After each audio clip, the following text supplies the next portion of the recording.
Saya memiliki pertanyaan tentang iman, Ustadz. Kapan iman dikatakan berkurang dari seorang muslim dan kapan iman dikatakan hilang dari seorang muslim?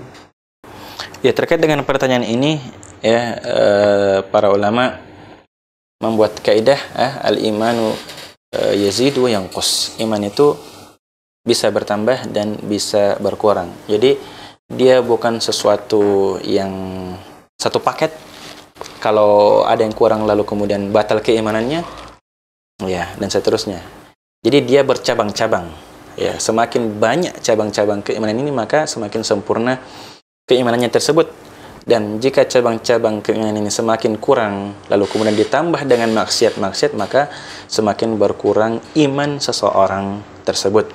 Nabi SAW bersabda, ya, dalam hadis tentang syu'abul iman, cabang-cabang keimanan, beliau SAW bersabda, al-imanu bid'un wa sab'una syu'batan. Iman itu ada 70 cabang lebih. Dalam riwayat yang lain disebutkan al-imanu bid'un wa sittuna syu'batan. Iman itu 60 cabang lebih. Ya, a'laha, yang paling tinggi adalah qaulu la ilaha illallah. Ya, perkataan la ilaha illallah. Wa adnaha, dan yang paling ringan adalah imatatul adza 'anit tariq, yang menjauhkan gangguan dari jalanan. Wal haya'u syu'batun minal iman, dan sifat malu merupakan bagian dari cabang keimanan. Dan di antara ulama banyak yang mengumpulkan hadis-hadis tentang cabang-cabang keimanan ini. Di antaranya adalah Imam Al-Baihaqi rahimahullahu taala dalam kitab beliau Syu'abul Iman mengumpulkan riwayat-riwayat yang berkaitan dengan cabang-cabang keimanan tersebut. Jadi semakin banyak seseorang melakukan amalan saleh, maka ini semua bagian dari keimanan. Maka jika semakin banyak ketaatan-ketaatan yang dia lakukan, yang diajarkan oleh Nabi kita SAW, maka semakin sempurna keimanannya. Dan semakin sedikit dan semakin kurang dan ibadah yang dia lakukan, ini semakin kurang juga imannya. Apatah lagi kalau dikotori dengan maksiat-maksiat kepada Allah Subhanahu wa taala, tentu imannya semakin berkurang. Nabi SAW bersabda tentang orang yang mencuri dan orang yang berzina.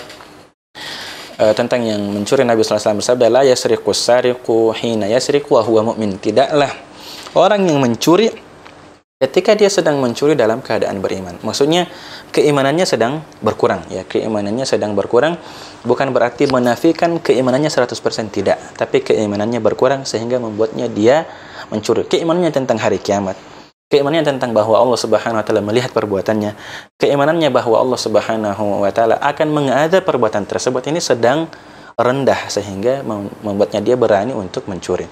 Begitu juga dengan orang yang berzina.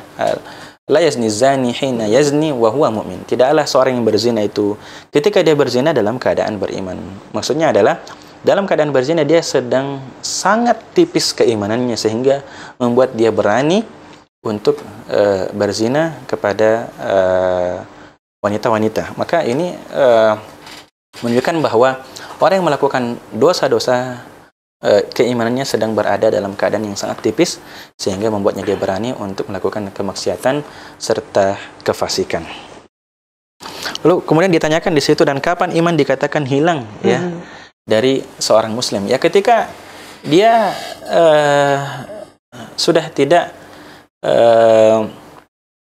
beriman kepada Allah Subhanahu wa taala. Ya, aslul iman, pokok keimanan ketika dia tidak lagi percaya kepada Tuhan, tidak lagi percaya kepada Allah Subhanahu wa taala, lalu kemudian dia meninggalkan sholat sama sekali, ya, tidak pernah sholat satu kali pun, tidak pernah sujud satu kali pun dalam hidupnya, dan menganggap bahwa saya tidak akan pernah sholat lagi, tidak akan pernah sujud meskipun satu kali pun dalam kehidupannya ke depan. Ini orang yang dianggap hilang keimanannya. Ya, Nabi sallallahu alaihi wasallam bersabda, "Al-ahadulladzi bainana," batasan antara kita al-mu'min dengan seorang yang musyrik atau orang yang kafir adalah tarkus shalah. Faman tarakaha faqad kafar. Maka siapa meninggalkan salat secara keseluruhan, maka dia telah kafir, telah hilang keimanannya. Termasuk juga orang-orang munafik, ya, yang menyembunyikan kekafiran di dalam hatinya lalu menampakkan keislaman. Ini munafik, orang kafir asli.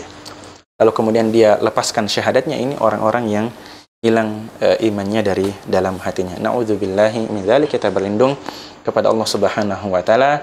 Semoga Allah menjaga keimanan kita, lalu menambahkannya dan memperindahnya di dalam hati kita. Amin ya rabbal alamin.